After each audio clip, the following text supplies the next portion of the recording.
আমি 17 বছর যাবৎ প্রবাস জীবনে আছি। আহ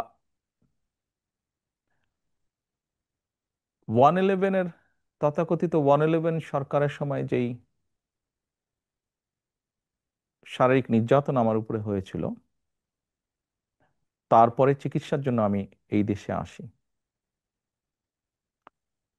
আমি যখন এখানে আসি, আমার ভাইকে আমি রেখে এসেছিলাম, ছোট ভাইকে। আমি যখন এই দেশে আসি, আমার সুস্থ মাকে আমি রেখে এসেছিলাম।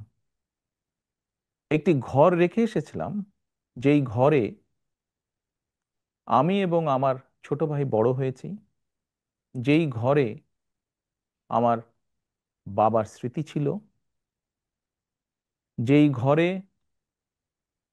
আমাদের দুই ভাইয়ের সন্তানরা জন্মগ্রহণ করেছিল, যেই ঘরে আমার মায়ের বহু স্মৃতি ছিল, সেই স্মৃতিগুলোকে ভেঙে চুরে ধুলায় মিশিয়ে দেওয়া হয়েছে। যে ভাইকে আমি রেখে এসেছিলাম, সেই ভাই এখন আর নেই।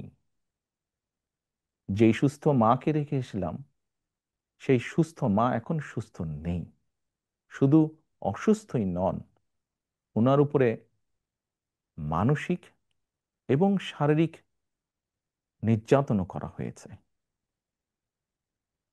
আমি আমার পরিবারের যেই কাহিনী আপনাদের সামনে তুলে ধরলাম,